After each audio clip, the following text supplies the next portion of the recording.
పూర్వ వైభవాన్ని సాధించడమే లక్ష్యంగా కాంగ్రెస్ పార్టీ దిద్దుబాటు చర్యలు చేపట్టింది. వరుస పరాజయాలతో బలహీనపడిన పార్టీని క్షేత్రస్థాయిలో ప్రక్షాళన చేయాలని నిర్ణయించింది. సంస్థాగతంగా పార్టీలో భారీ స్థాయిలో మార్పులు చేసేందుకు సిద్ధమైంది. గుజరాత్లోని అహ్మదాబాద్ వేదికగా జరుగుతున్న కాంగ్రెస్ వర్కింగ్ కమిటీ సమావేశంలో కీలక నిర్ణయాలు తీసుకుంది. తొలి రోజు సమావేశంలో సిడబ్ల్యూసి 7 తీర్మానాలు చేసింది.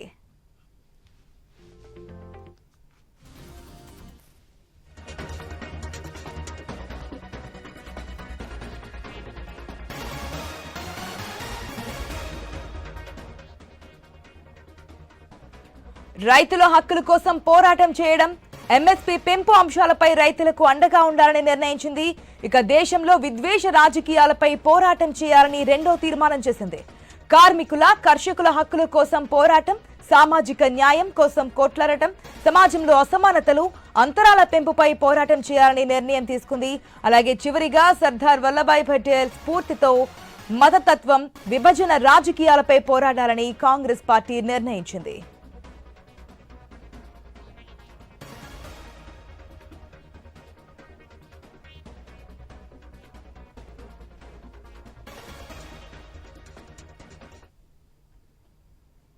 अहमदाबाद सीडब्ल्यूसी समावेश मल्लिकार्जुन खड़गे माట్లాడుతున్నారు ఇప్పుడు లైవ్ చూద్దాం.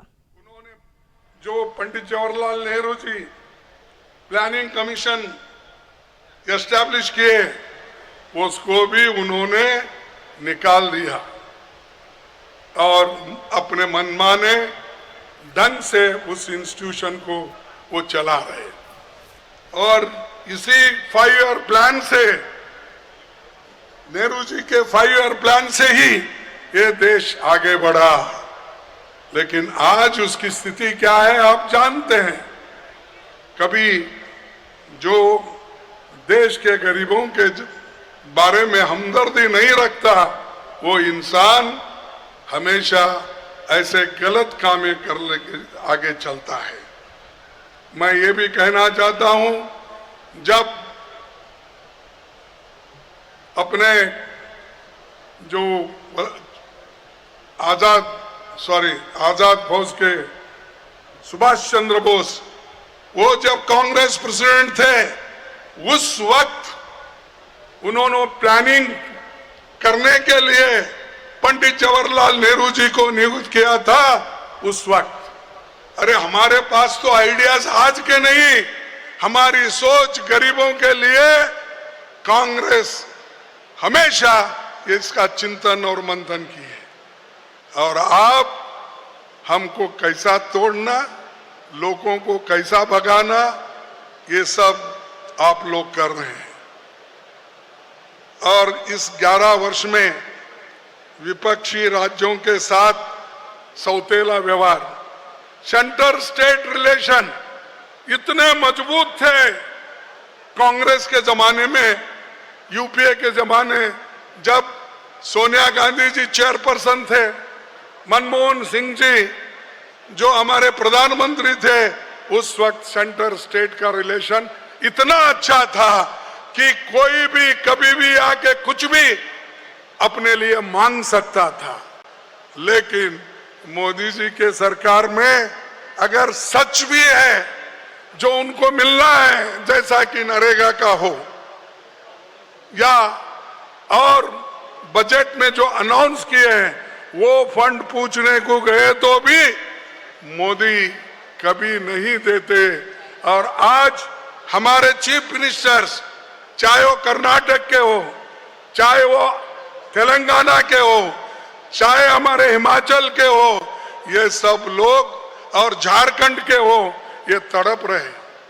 अरे भाई नरेगा के लिए फंड्स दो, गरीब लोग गरीबी से जूझ रहे हैं उनको काम दो। लेकिन मोदी सरकार उधर ध्यान नहीं देती क्योंकि उनके मित्र दोस्त लोग अमीर है। तो जो अमीर का दोस्त है वो गरीब का दोस्त नहीं बन सकता। इसीलिए हमको ये सिखाना है, कहना है कि हम लोग इसको छोड़ेंगे नहीं, हम लड़ते रहेंगे। और दूसरी बात, विपक्षी राज्यों में इनके भेजे हुए गवर्नर कैसा काम कर रहे हैं। हाँ, कल सुप्रीम कोर्ट ने ऐसा फटकारा मारा, वो जिंदगी भर हमारे मोदी साहब और उनके गवर्नर याद रखना चाहिए। आप पढ़े होंगे, पढ़े या नहीं, यही हमारे लोगों की मुश्किल है, ये नहीं जानते। अरे गवर्नर को तो, जो गवर्नर ने अपने पास बिल रख लिए थे, चाहे तमिलनाडु का हो, चाहे कर्नाटक का हो, चाहे हिमाचल का हो, चाहे तेलंगाना का हो, जा जाके बिल वेस्ट बंगाल का हो, ये बिल्स उन्होंने असेंबली में पास करके भेजा था, वो गवर्नर लेकर बैठ गए थे। और बैठ गए, एक दिन नहीं, 2 दिन नहीं, 1 महीना नहीं, 2 महीने, सालों से। इसीलिए सुप्रीम कोर्ट ने कहा, ज्यादा दिन, आप हिंदी में बोलते ना कुंडली, कुछ सांप ऐसा कर कुंडली से ऊपर बढ़ता है ऐसा, हाँ कुंडली, तो अब नहीं चलेगा। बोले वो आपके पास जो भी बिल है, या पास करो या उसको वापस भेजो, रिजेक्ट करो, लेकिन आप ऐसा ही रखेंगे।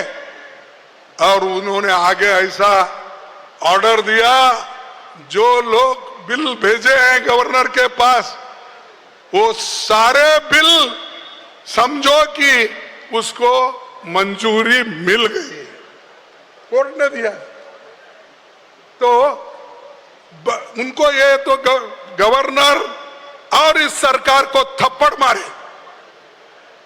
अरे अगर आप साइन करते जो अच्छा है तो आपको क्रेडिट मिलता, लेकिन आज सुप्रीम कोर्ट को यह कहना पड़ा कि आप गवर्नर जो भी रख लिए हैं सालों से, उसको मंजूरी समझकर आगे का काम करो। इसीलिए हमारे मुख्यमंत्रियों का काम आसान हो गया, बैठे जगह सब कुछ मिला। अब गवर्नर को सलाम मारने की जरूरत नहीं, कभी कभी मारना भी चाहिए, लेकिन अब तो पूरा बिल्स आपको देंगे। और जो प्रेसिडेंट के पास गए हैं और वहां भी पड़े हुए हैं, अननेसेसरली जो रेफर कर रहे हैं गवर्नर सताने के लिए,